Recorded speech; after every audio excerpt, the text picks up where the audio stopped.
Cette vidéo parle de démonstrations qui ont été faites avec l'ordinateur d'Apollo. Elle montre que ce qui apparaît sur l'écran de l'ordinateur ne vient pas de l'ordinateur lui-même, mais est collé dessus, ou projeté depuis un projecteur hors champ. L'ordinateur lui-même est mort et ne fait rien. D'abord, si nous comparons l'écran de cet ordinateur avec celui de la démo dans le module de commande, il est absolument évident que les affichages sont très différents. Sur la vidéo dans le module de commande, le fond de l'écran est bien plus noir que le reste de l'ordinateur. Et sur l'écran de cette démo, c'est l'inverse. Alors, aurait-il changé la technologie de l'affichage entre-temps? Maintenant, les 7 segments allumés pourraient être faux, ils pourraient être collés sur l'affichage. Bien sûr, vous allez dire, prouvez-le. Il y a plusieurs indices qui montrent que cette photo est un faux, et ils vont vous être montrés. Premier indice, focalisons-nous sur la partie de l'affichage qui a été cerclée.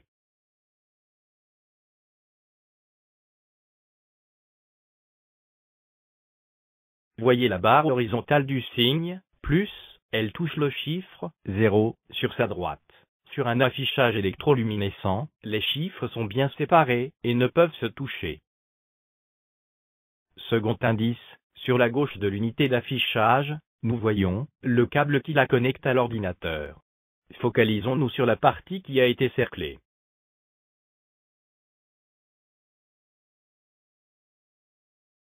Le câble devrait arriver au connecteur de l'unité sur son dos. Au lieu de cela, il va vers son avant et devient plus mince. La manière dont il est connecté est anormale. Troisième indice, et le plus intéressant, voyez l'indicateur qui a été cerclé.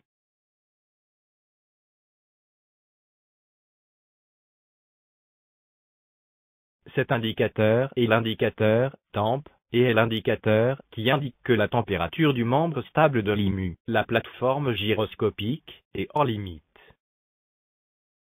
La plateforme gyroscopique est essentielle au vaisseau spatial, car elle permet le guidage. Si elle s'arrêtait de fonctionner, le vaisseau spatial ne pourrait plus se guider. Et n'allez pas imaginer que le vaisseau spatial pourrait être guidé depuis la Terre, car les ordinateurs sur Terre ont aussi besoin des informations de la plateforme gyroscopique pour calculer la position et l'orientation du vaisseau spatial, lesquelles informations sont transmises sur le réseau de communication.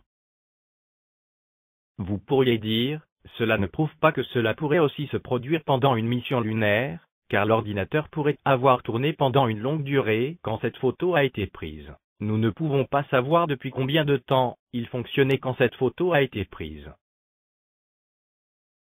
Mais si, nous le savons, et voici comment. L'ordinateur a deux timers pour compter le temps, appelés time 1 et time 2, tous des compteurs 14 bits. Le premier, time 1, était incrémenté par un signal d'horloge à une période de 10 millisecondes, et comptait donc en centièmes de seconde.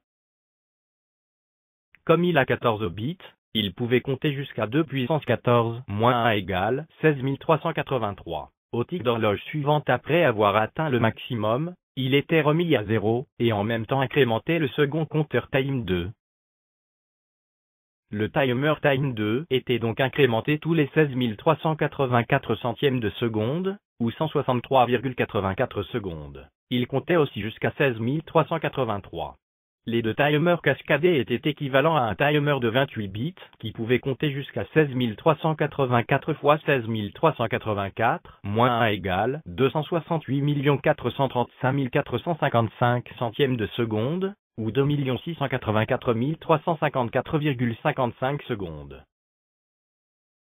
Exprimé en heures, cela faisait 2 684 354,55 divisé par 3600 égale 745,65 heures, et en jours, cela faisait 745,65 divisé par 24 égale 31,07 jours, soit un peu plus d'un mois.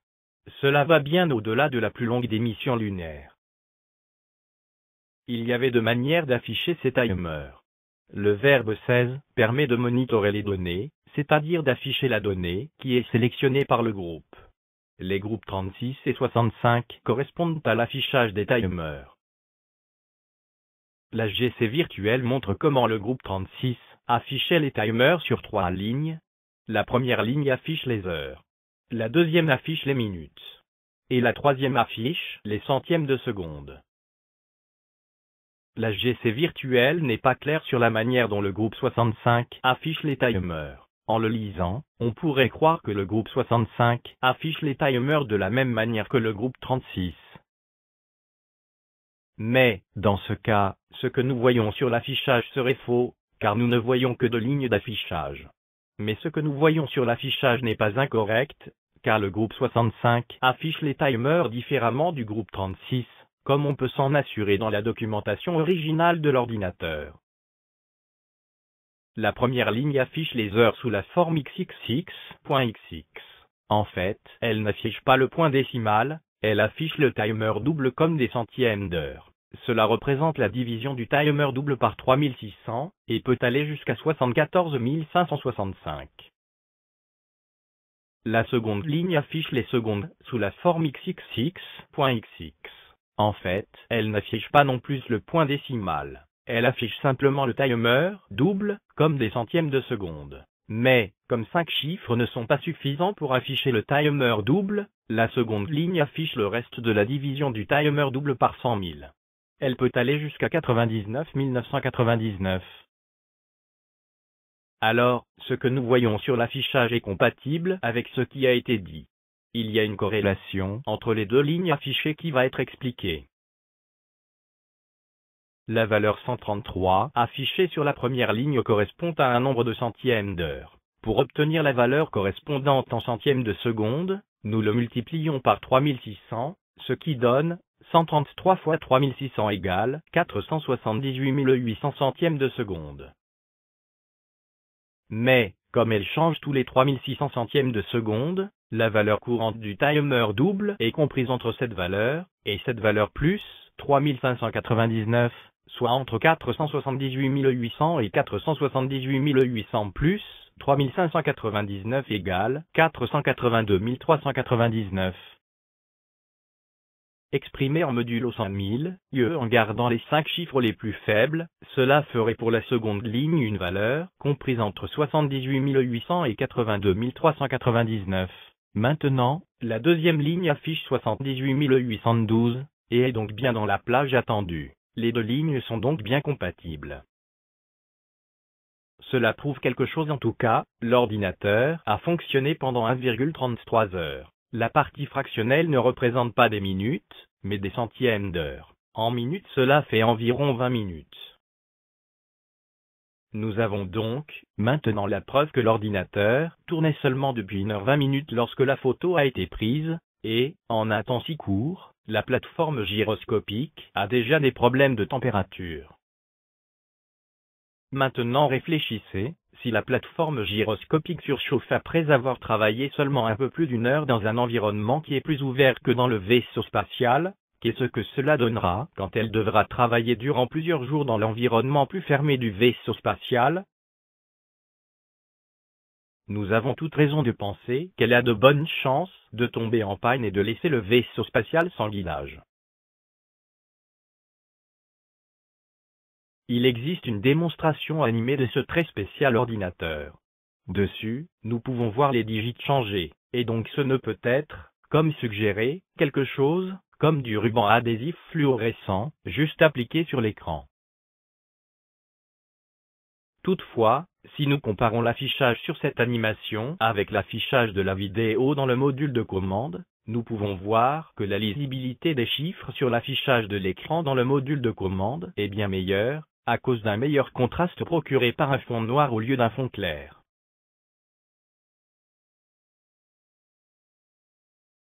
Avant de continuer, nous devons parler de la technologie qui était utilisée pour l'affichage de l'ordinateur d'Apollo. Vos ordinateurs modernes utilisent des affichages modernes, comme celui qui est montré. En fait, les affichages que vous utilisez couramment sont encore plus avancés que celui qui est montré, car ils sont extra plats, mais nous utiliserons celui-ci qui est plus démonstratif. Sur ce type d'affichage, un faisceau balaie un écran. La largeur et la hauteur du balayage peuvent être ajustées, et aussi son intensité. Conséquemment, la taille et la luminosité des digits qui apparaissent sur l'affichage peuvent varier. Mais l'ordinateur d'Apollo n'utilisait pas cette technologie du tout pour son affichage.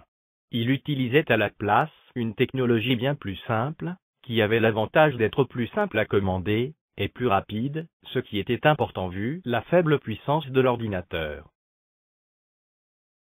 L'affichage était constitué d'une série de 7 segments qui pouvaient représenter les digits à afficher. Cette animation montre comment un 7 segments fonctionne. Un 7 segments est constitué de 7 segments lumineux, d'où son nom. Lorsqu'un digit doit apparaître, les segments qui le représentent le mieux sont allumés. Il y a un circuit spécial qui fait la conversion entre un digit binaire et les commandes correspondantes qui doivent être envoyées aux 7 segments pour allumer les segments correspondants. Cette animation montre comment marche ce convertisseur. Un segment faisant partie d'un 7 segments peut être allumé ou éteint.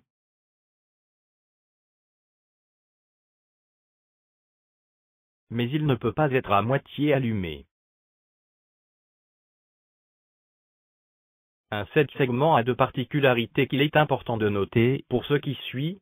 Sa taille est déterminée physiquement et ne peut absolument pas changer. Sa luminosité est aussi unique et ne peut pas changer. Elle ne peut pas devenir plus pâle. En fait, si nous regardons de près, l'affichage sur cette unité d'affichage ne ressemble pas à des segments électroluminescents du tout. Le contraste est très mauvais, les segments ne sont pas nets, et, comme sur la photo précédente, les barres horizontales des signes, plus, touchent le digit suivant. Cet affichage ne ressemble absolument pas à un affichage électroluminescent. Mais, d'un autre côté, cela ressemble à une image projetée depuis un projecteur. L'animation était projetée depuis un projecteur visant l'écran de l'unité d'affichage. Et, si l'affichage n'a pas un fond adéquat pour un affichage électroluminescent, pas assez noir, il avait en revanche de bonne qualité réflective comme un écran de cinéma. Ces qualités réflectives lui permettaient de réfléchir l'image projetée depuis un projecteur, ce qu'un écran noir n'aurait pu faire. Vous n'avez jamais vu un écran de cinéma noir, n'est-ce pas? Maintenant, quels éléments avons-nous pour supporter cette théorie? À un moment donné de la séquence, nous voyons les opérateurs reculer un peu l'unité d'affichage. Cette vue stéréoscopique montre sur la gauche l'unité avant qu'il ne l'ait reculée, et, sur la droite, l'unité après qu'il l'ait reculée. Vous pouvez également voir que l'unité a reculé si vous considérez les trous sur le haut de l'appareil, qui est à droite de l'unité d'affichage. Mais pourquoi l'ont-ils reculé? Ce n'était pas pour mettre l'unité plus en évidence, car, auparavant, elle était plus proche et entièrement visible, et donc mieux placée pour la démo au début de la séquence qu'à la fin. Il devait donc y avoir une autre raison, et nous pouvons deviner cette raison. Finalement, nous trouvons cette raison lorsque nous remarquons un reflet qui apparaît sur le bas de l'image au début de la démonstration. Ce reflet est manifestement créé par le faisceau du projecteur, ce qui nous permet de savoir que le projecteur était placé en dessous de l'image. Et pour qu'il n'y ait pas d'ambiguïté, que ce reflet n'est pas juste une tache blanche, nous voyons ce reflet bouger durant la démonstration.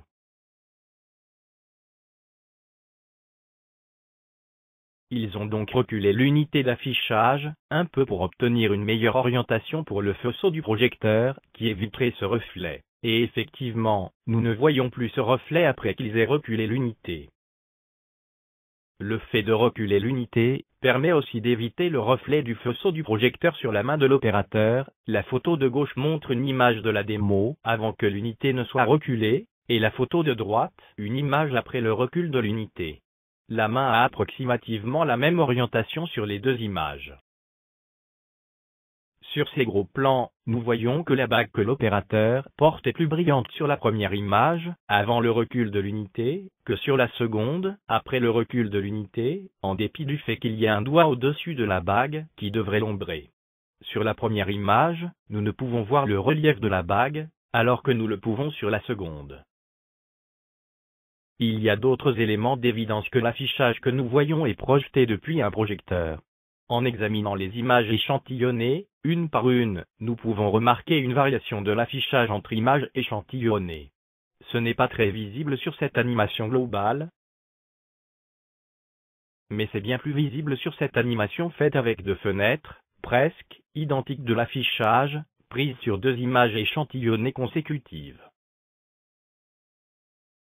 Vous pouvez clairement voir que le 35 flotte, pas seulement en position, mais aussi en taille, sur l'affichage. Les éléments fixes flottent aussi un peu, mais pas autant.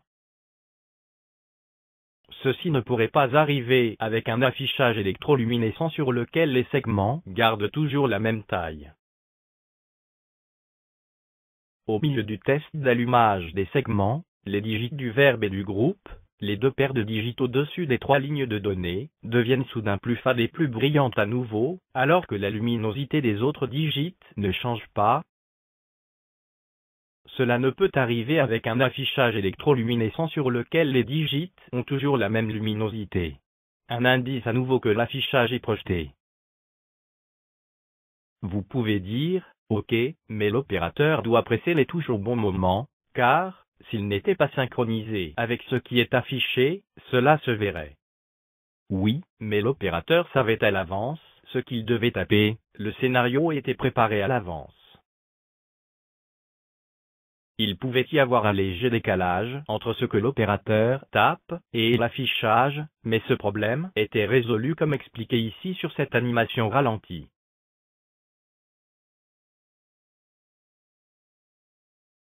L'opérateur doit taper un 6 dans la séquence.